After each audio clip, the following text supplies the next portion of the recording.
وہ بھی ہم نے بتایا. اس کے ساتھ ساتھ جو نیشنل پالیسی کے تحت ہمارے عوام کو زبردستی اپنے گھروں سے نکالا گیا ہے تو ان کو بھی ہم ریلیف دے رہے ہیں. وہ پیسے بھی جو ہیں صوبائی حکومت اپنی جیب سے دے رہی ہے. اس کے ساتھ ساتھ نیشنل پالیسی کے تحت دوبارہ دہشت گردی نے سر اٹھا لیا ہے تو اس کو بھی جو ہے ہم کاؤنٹر کرنے کی کوشش کر رہے ہیں اور اس پر بھی ہمارا کافی سارا پیسہ لگ رہا ہے.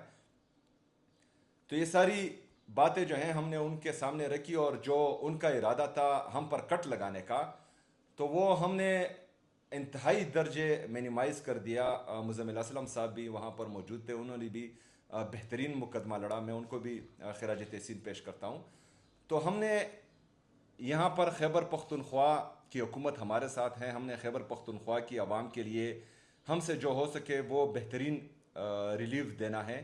اور اس کے ساتھ ساتھ خیبر پختونخوا کی عوام کے ساتھ ہم نے پاکستان کا مقدمہ بھی لڑنا ہے, کیونکہ ہم سمجھتے ہیں کہ جو عوامی مینڈیٹ کے ساتھ آتے ہیں وہ پاکستان کا ہی سوچتے ہیں, لیکن جو چور دروازوں سے آتے ہیں ان کو صرف جو ہے اپنے لیے جہاز خریدنے کے لیے کا موقع ہی ہوتا ہے, باقی جو ہیں وہ عوام کا نہیں سوچتے.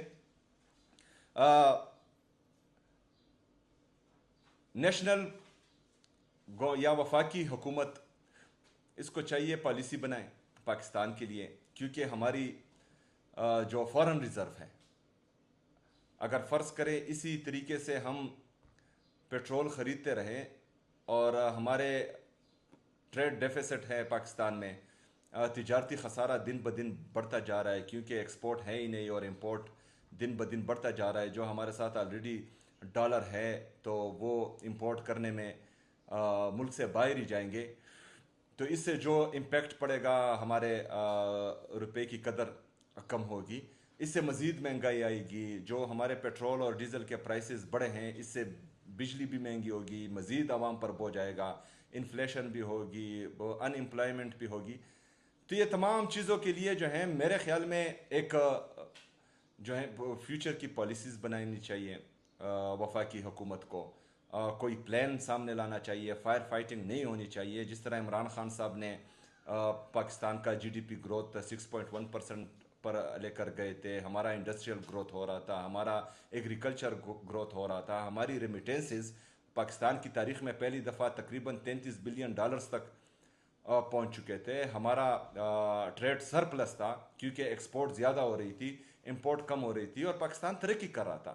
لیکن بدقسمتی سے وہ حکومت گرائی گئی بیرونی سازش کے ذریعے اور کچھ لوگوں کو مسلط کیا گیا اور کہا گیا کہ پاکستان ترقی کرے گا. تو اس نہج پر ہم پہنچ چکے ہیں کہ آج جو ہے ہمارے غریب عوام تو چھوڑے, مڈل کلاس تو چھوڑے, اپر مڈل کلاس والے لوگ بھی رو رہے ہیں.